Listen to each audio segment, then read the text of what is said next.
Alrighty, so I had to click got it for the recording. Alrighty, good afternoon, everyone. So my name is Taisha Mathieu, and I'm one of the prevention consultants for NJ4S, the New Jersey statewide student support services, which is a new program underneath MHA, the Mental Health Association.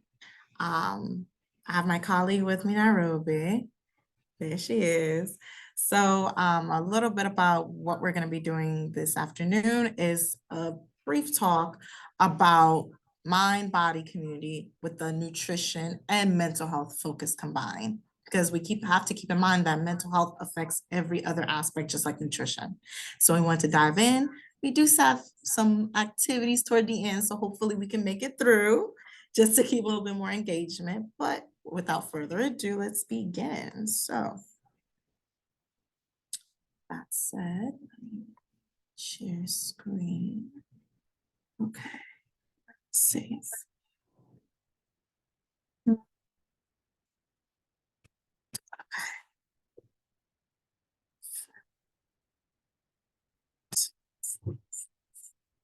Okay. Can everyone hear me just fine? All right, perfect. All right, so mind, body, and community. What we eat impacts our wellness.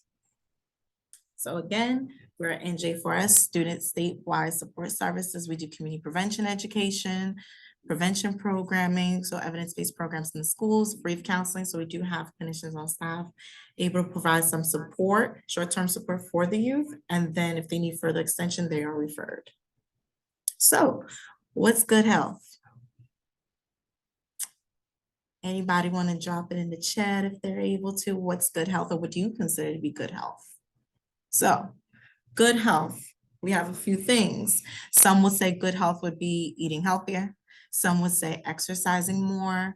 Some would say practicing self-care, like relaxing or taking some days off from work. So everyone's interpretation of good health is different. But just to give like a quick little run through of what is good health, just through the 8 dimensions of wellness. So intellectual, having some time to stimulate your brain; social, how you're working with individuals in the community or even within your own family dynamic or work dynamic; nutritional and physical health, what we're eating, what we're doing for our bodies to keep it going. Okay, emotional health, how are we taking everything in the environment? How are we taking everything in within our communities? Or even how do we cope with certain situations or changes within our lives? Occupation. So just like you see that balance here, how do we manage work as well as with school? Let's say if you're working or in school, or work in families, or work and trials or traumas. How can we balance it all? Environment, what can we do to make changes in the environment? So like what we're doing at MHA and NJ4S, we're trying to make positive changes, which are implementing programs within schools that focus on social emotional well-being as well as prevention. Okay, and then finally, self-care and spirituality. So it's kind of funny, I put the little icon of little hourglass. So I chose to put the hourglass for self-care and spirituality because it doesn't have to take that much time. It's a constant flow that we're giving ourselves. So whether it's a flow that we give ourselves 5-10 minutes, or maybe through the whole day, that gives us a chance to reconnect with our inner being. So do have a short clip of what is good health, just to segue ourselves in. Please let me know if you can hear it.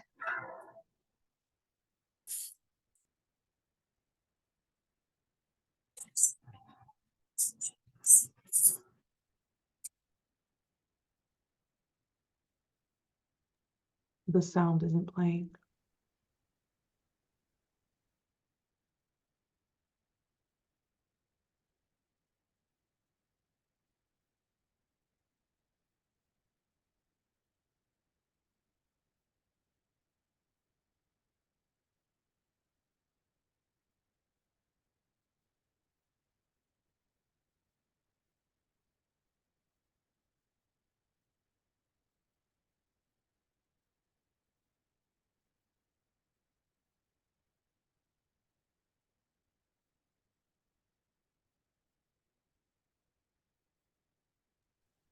Taisha, are you able to adjust and see if we can make the sound work?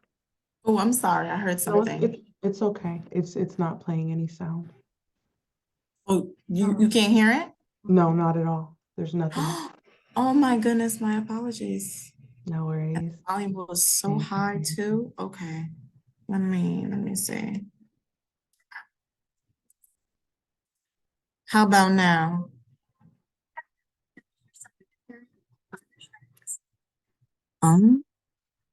That's a good question. Am I sharing audio? Am I able to do that? Pause recording. Okay. One quick brief second. I'm sorry. Let me see if I can. No worries. So how, let me see.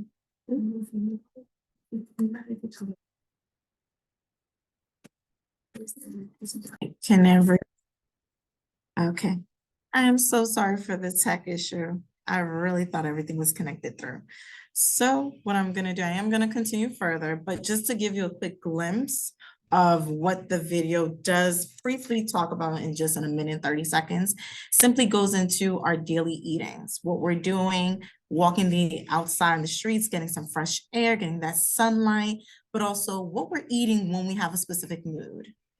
Are we grabbing that quick piece of chocolate? Are we eating specific foods that may not help us better soothe our cravings in a, I don't want to say healthy manner, but in a way that helps us balance our health?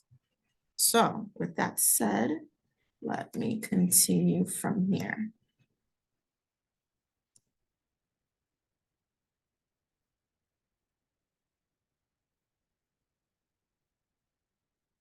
Okay, so table of contents. What are the facts and myths about nutrition? How does physical, social, and mental health affect nutrition? What does your food and mood look like? So what we're logging in during that time that we're feeling that specific emotion, what we're eating during that time. What does your daily food log look like? Struggling with sleep, stress, and income? Those are big ones. Tips and tricks for resources. So we do have some information we can provide you all. So here we go. All right, so which one is considered a myth? Is it a myth or a fact? Does food not affect my body? Fact, myth, could drop it in chat or we could say it out loud.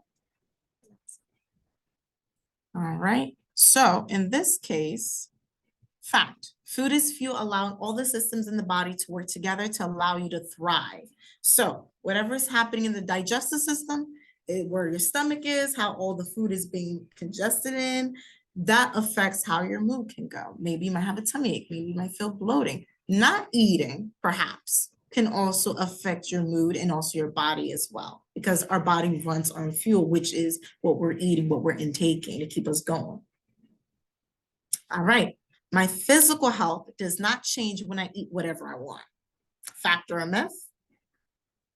All right, let's see.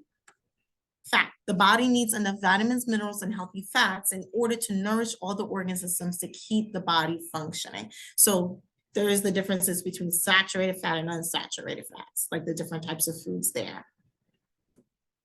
So you can drink as much caffeine as you like without feeling side effects. Fact or a myth? All right, let's go with this. Fact, drinking a lot of caffeine can cause nervousness, restlessness, and other side effects. So if you're drinking loads of caffeine really early on, you might end up feeling a bit jittery. Every person's different when they're consuming large amounts of caffeine. Okay.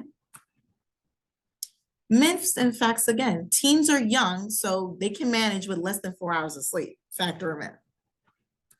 Fact. 8 to 10 hours of sleep is crucial for the growth and development of our youth, and it's also crucial for ourselves as well. So for better health, people who exercise regularly have better mental health and emotional well-being and lower rates of mental health illnesses. And then when it comes to physical health, physical activity only works when you work out every day for at least 1 hour. So fact or myth for that? Fact. The National Institute of Kidney, Digestive Disease, and Diabetes suggests that 2 hours and 30 minutes distributed through the week is a good level of physical activity. So it allows you to boost up your mood and energy. It allows you to be more focused, have alertness, quick to your beat. Some people would call it having my steps in. So you're allowing your body to keep going and going if you're always on the move. Helps with heart health as well. Okay. Now, with that said, nutrition affects physical, social, mental health. So looking at it from the adolescent, young people perspective, centered right in the middle, family and peers, good health and optimum nutrition, connectiveness. So keeping in mind when COVID occurred, not only did it affect us adults going into work or missing work or having all these trials and tribulations, it impacted our youth, the lack of connection that they weren't having, even with ourselves as adults, the lack of connection, the feeling of being isolated. Okay, learning and competence education. What are we doing with our mental health during that time? Do we feel like we're in a safe environment? Do they feel safe during that time? Do they feel that they were gaining the sense of resilience or positive support or networks? So nutrition does play a factor in that as well. So with that being said, is there a link between nutrition and physical health? One may ask.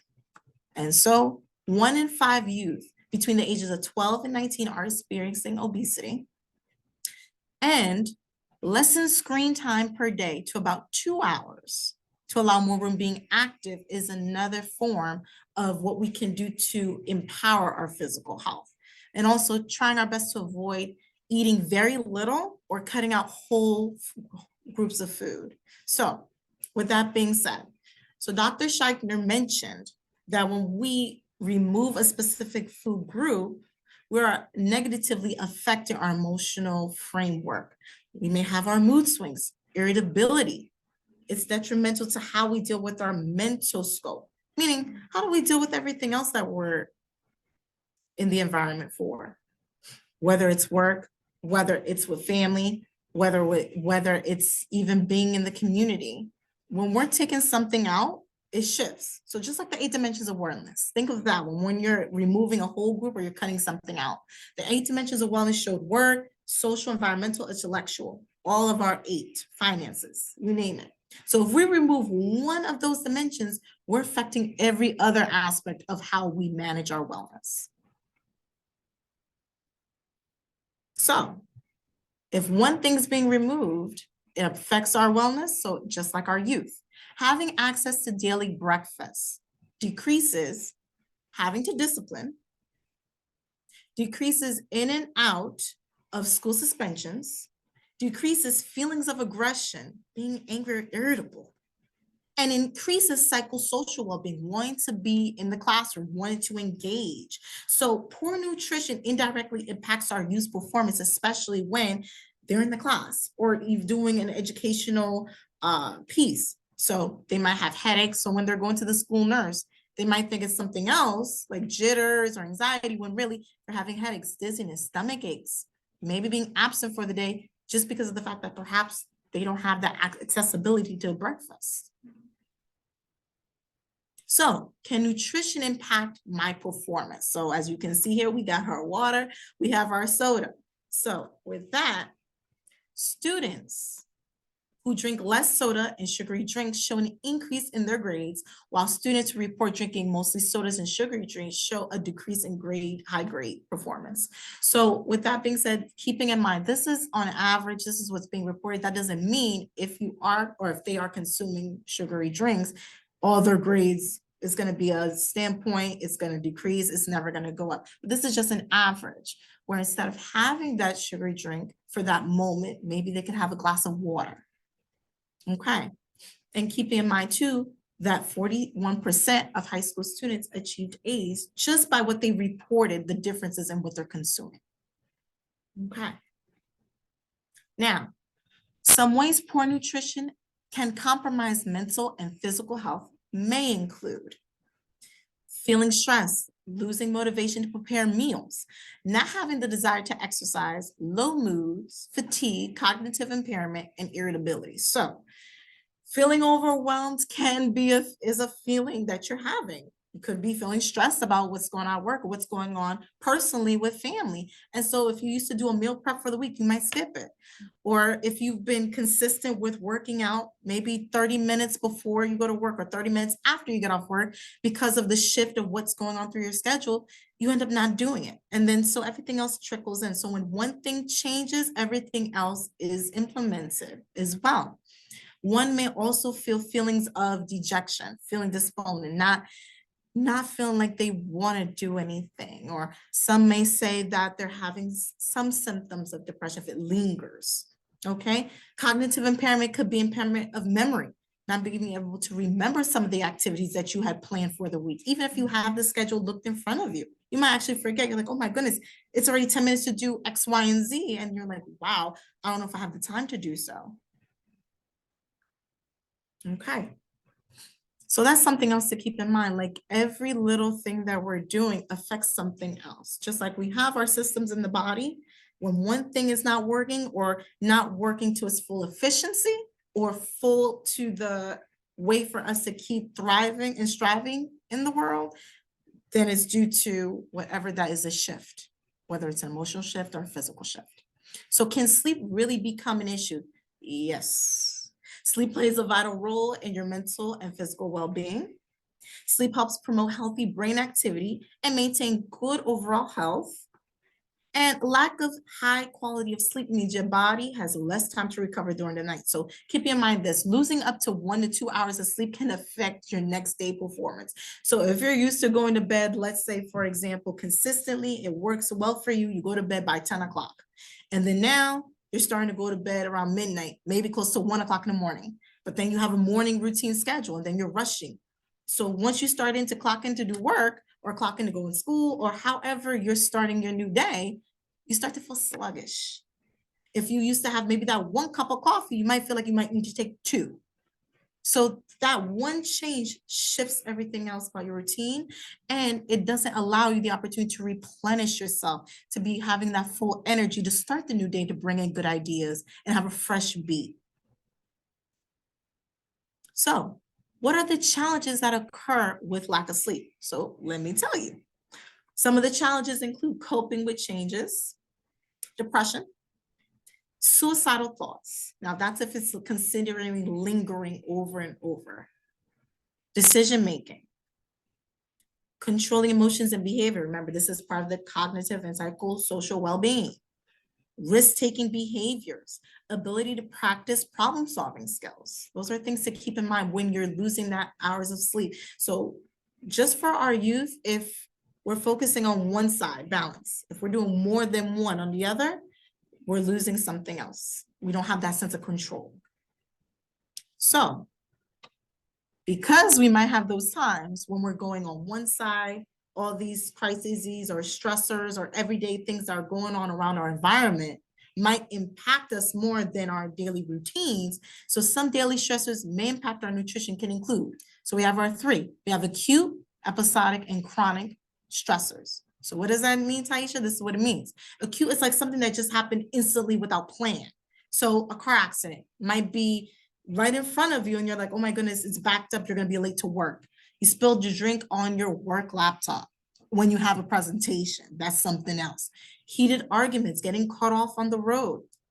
Episodic forms of stress can include, for example, someone that is routinely having chemotherapy, even though if they know due to their health concerns that yes, they have chemotherapy every second Wednesday or every second and third Wednesday at this time for this time, but just knowing that it's Tuesday night, getting ready to go to that therapy or that treatment support, it's like, oh my goodness, I have to worry about this for the next 6, 7, or how many months, okay? Even repeated positive tests for COVID. I mean, I know now everyone feels as though COVID is not here, but it's still here. And so if let's say in your workspace, you're not able to go to work because you have a positive test, but yet yes, you don't have symptoms. Yes, you're following everything correctly, but your body is always going to have it due to medical concerns. That's an issue that might be stressful for that person. Holidays, chronic stressors, substance misuse, unemployment for long periods of time. I mean, my goodness, the pandemic affected worldwide everybody. So not being employed or having the opportunity to even find a workplace can be beyond excruciatingly exhausting, especially if you have a family and you have other ways and other people that you have to take care of and support. That itself can become very chronically stressed, because as of right now, there are still individuals who are struggling with the post-COVID pandemic. So something to keep in mind, not saying that, please keep in mind not to feel ashamed about the fact that if you're eating at that one time, okay, you had a bag of chips or you have something else extra. We're not saying that eating certain foods is an issue or anything. We're not shaming, we're not judging, we're not criticizing. We are saying, trying to find a way to balance that out. That a balance that works for you and a balance that works for your health. So like we're talking about stress right now, 38% of adults have mentioned that they overeat due to the fact that they've been stressed out, or that they're skipping meals because of the fact they're always on either they're always on edge or they're always on the move. And that 33% mentioned that they're just stressed. They're trying to feel as though because they have a stress, maybe a financial burden, or maybe a family dynamic situation going on, that they might feel like at that time they have to eat to compensate for that pain or that feeling of fearness. And so we're just saying that perhaps maybe there's a different way we can go about it. Maybe we can have support by talking to a family or friend, talking to a healthcare professional or someone that is self-trusting to you. You feel like you can trust this person, you feel safe. Your stressors can diminish little by little with support. And so this one here, I'm hoping this video can play, but it does talk about positive self-talk, what we can try to say to ourselves individually as well as others who are around. So when they do have, let's say, a bumper to bumper traffic got hit in the back and the rear end, what to do is to calm down, to find a different way to cope with a stressor that just happened or what you have to deal with through the day. So hopefully it can play. Please give me a sign if it's playing, if you can hear it at least. Yes. No? I can't believe this. I can't do anything. Oh, it's playing. Okay. Right. Okay, good. And it's on my end. The car needs new brakes. Please let me know This if is you gonna can't hear the cost so video. much. This is why I never get ahead. I can never find anyone I want to go on a date with. I'll be single forever. I should have gone to the gym today.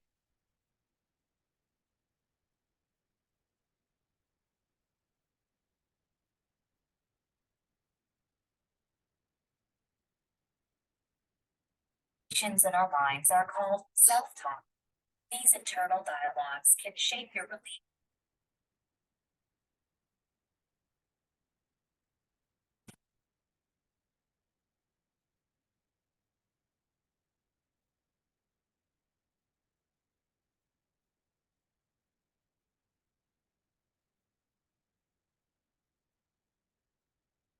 It's a way to guide your decisions and take confidence.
Now it has stopped. It is a way to find some.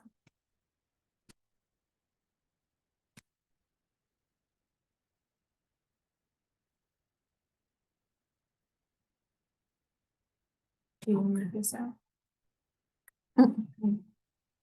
Okay. So with that being said, there's so many different factors that affect our nutritional health, our emotional health, our social health, our physical health, our spiritual health, even our financial health.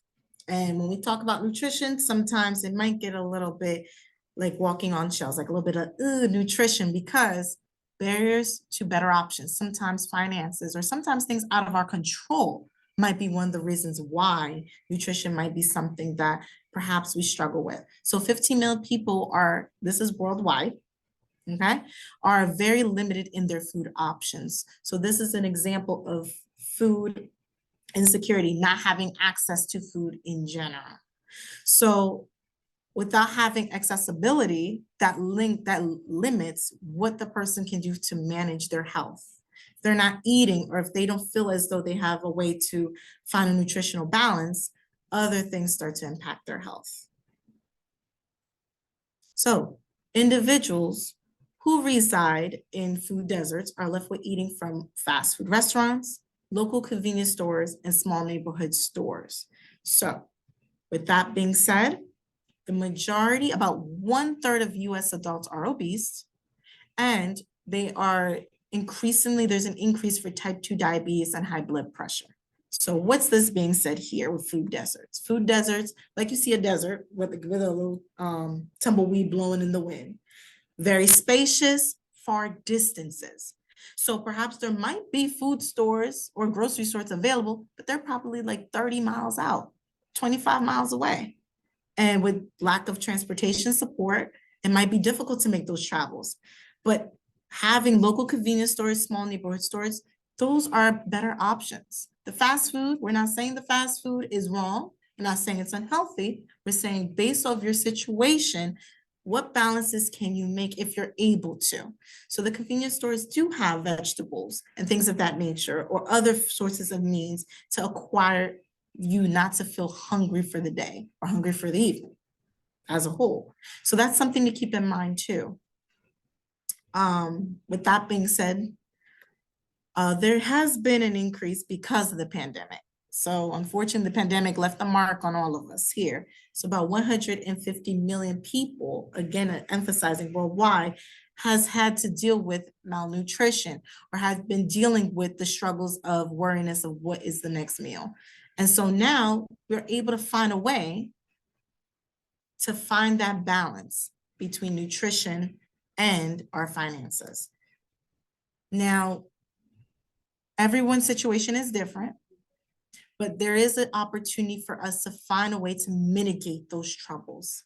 Even if it's one thing off the checklist, that might be like a long list that's like, oh my goodness, I have this to do. I have to worry about this. I have to do X, Y, and Z. But if you're able to at least check off one thing, you're able to balance it off.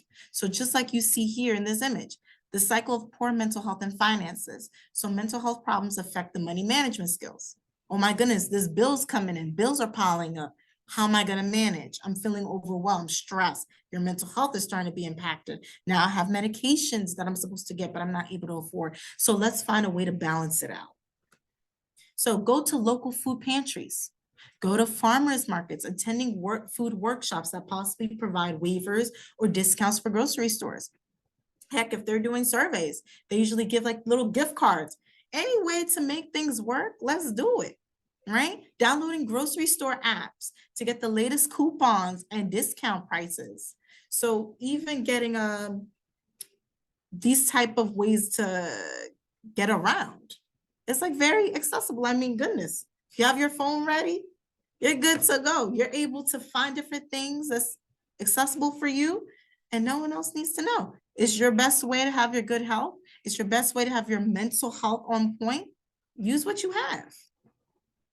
Okay, because keeping in mind, 3 in 10 adults struggle balancing both nutrition and finances, because sometimes there is a shift that goes on. Well, maybe that one week, I have to let the finances take over just a little bit, but just to keep yourself getting by. But at least if you have the opportunity to know what's available, knowing what to do, and also have that support, everything could be all right. Everything could be all right for the time that you need it to be.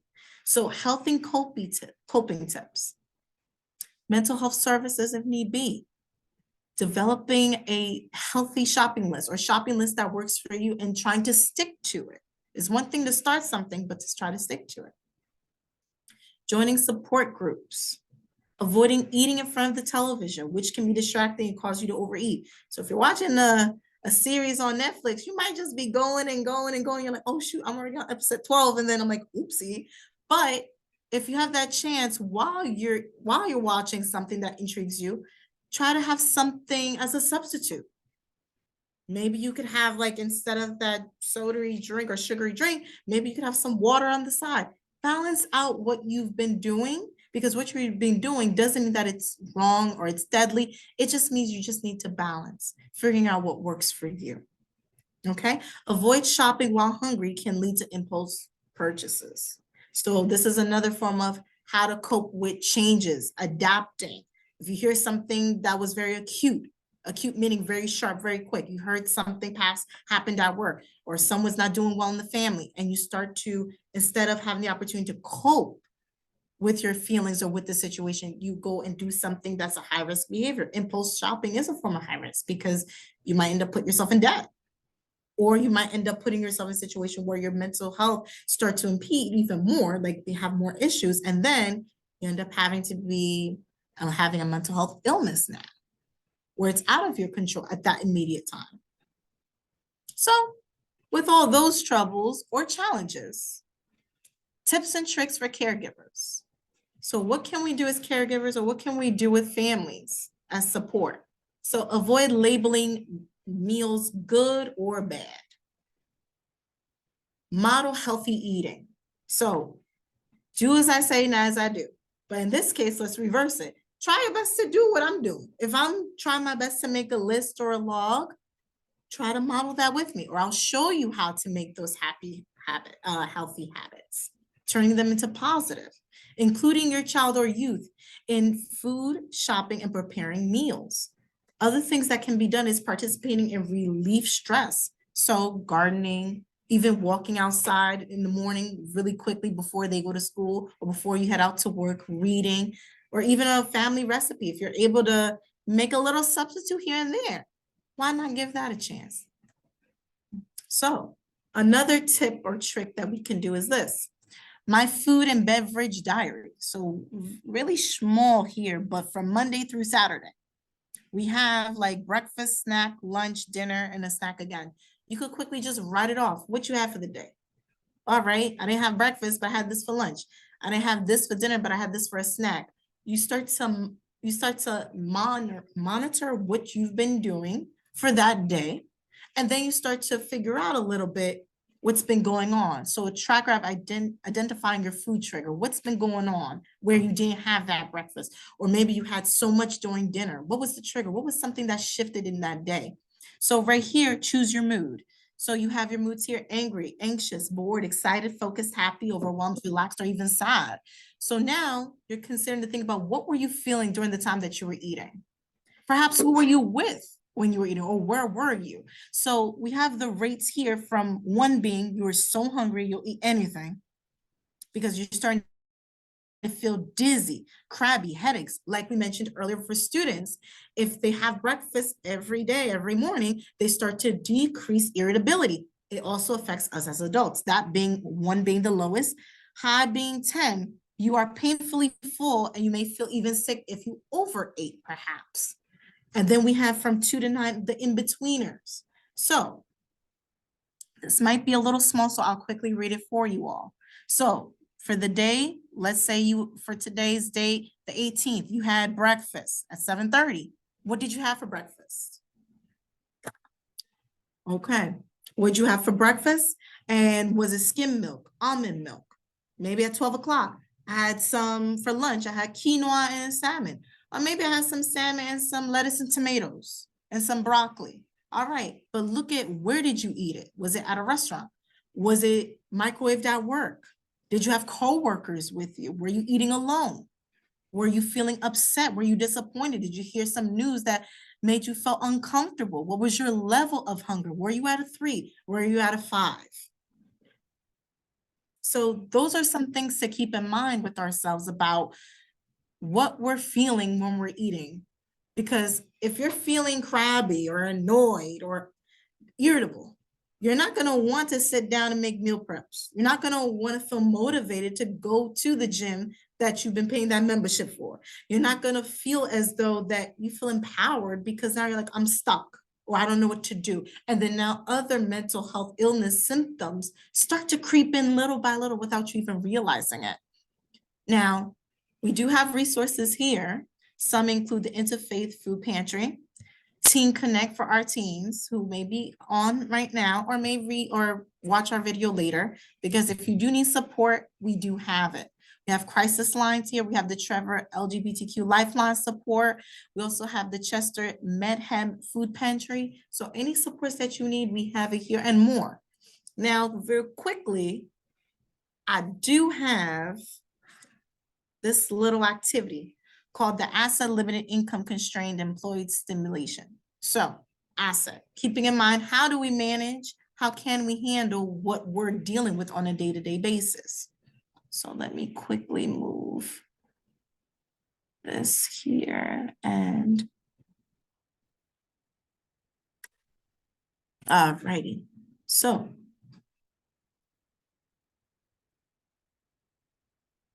all right, making tough choices, as they say. So for this quick stimulation, is just to give us an idea of what's going on within the US, what's going on within, for example, the state of Connecticut with the state of Jersey or the tri-state area. What type of challenges and or positive uplifts that families or caregivers or individuals are able to make. So this challenge goes as a month period. So from day 1 to day 31. Now, due to time, we won't go too far in, but here's the challenge.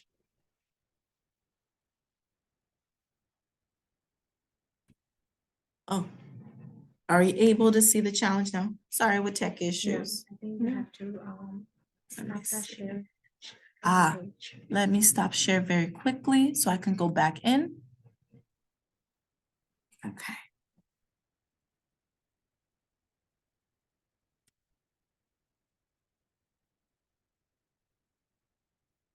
All right, I'm hoping everyone can see it now. Okay, perfect. Oh my goodness, I'm so sorry for tech. All righty, so making your choices. You and your partner have 2 small children, 1 infant, 1 preschooler. Like so many people in Connecticut and across the country, you lost your job during the pandemic and find yourself scrambling to find a new job. Your partner's monthly earnings are $2,000. But there's some good news. You have 3 real job opportunities and the interviews went well, so you have a good reason to be optimistic. So keeping in mind, you have $2,000 for the month from what your partner has brought in. So now you get to choose which position would you like to have, because they all accepted you now, you got the jobs, but now you get to pick which one based off your family needs and financial dynamics. So you have a newborn and you have a toddler. So retail salesperson, $12 per hour, full-time, 8 to 2, 5 days per week, $500. Nursing assistant, $21.50 per hour, 3rd shift, or as some would say graveyard shift, 11 to 7. Per week it could vary, but you get $860. And then you have teacher assistant, $15.80, full-time, 8 to 4, 5 days a week, $632. So I'm gonna throw this ball into everyone's court. Which one would you want us to just practice quickly, just to see what are the not challenges, but what are the options that we make based off of the day or the week? So which one would you choose? And I will select that option. Teacher assistant. All right, so let me see, teacher, I have one person saying teacher assistant. Anyone else? Anyone else? You could drop it in the chat. I'll quickly see it too. No? All right, so let's go with teacher assistant, $632. All right, so now you're at $2,632 in balance. So 45% of the in Connecticut and also in Jersey and tri-state pay less than $20 per hour, in nearly 2/3 of their jobs pay loss than $15 per hour. So now that's day 1. Now remember, we have to get to all the way to day 7 for the next coming paycheck. All right, decide where you're going to live. Is it going to be in an apartment, 2-bedroom unit, large complex of 1513?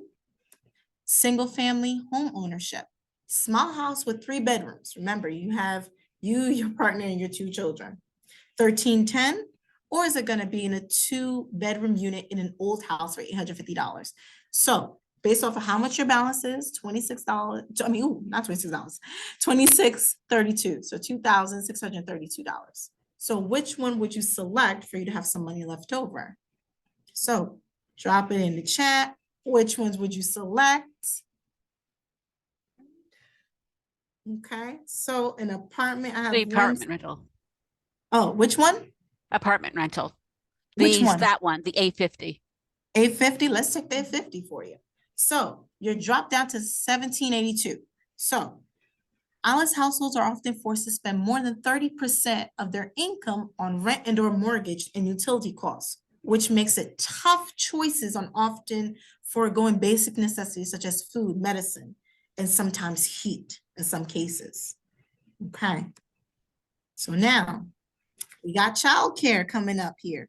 So do you want a licensed home-based care with your children for $18.57? Family, friends, or neighbors that can, they're more accessible, they're closer by. Give a quick phone call, $612. Or an accredited center-based childcare, which focuses on high-quality Center of Social Development curriculum, 1956. Which ones would anyone like to select here? The accredited. The accredited? Mhm. All right, so 1956. Oh, nope, I don't want. Challenge over, Okay. okay. So now, yeah. So now you just ran out of money for the month. Okay. So with that being said here, let me not stop share. How do I pause? How do I move out? Out of that window. Yes. Ooh. Get back to here. There we go. Okay. All right. Perfect, perfect, perfect. So, all right, slide. So, We can answer yourself. oh, You have to stop sharing that Oh. and share this. my apologies. Stop share and then come back to the slides. My apologies. Let me see. All right. Hopeful. I'm hoping everyone can still see.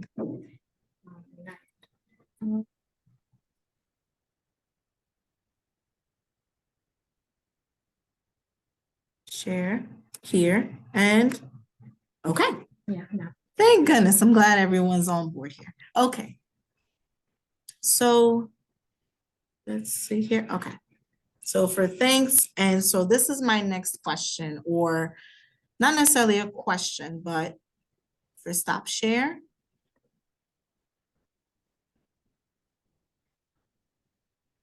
Let me get back to here. Let me stop share.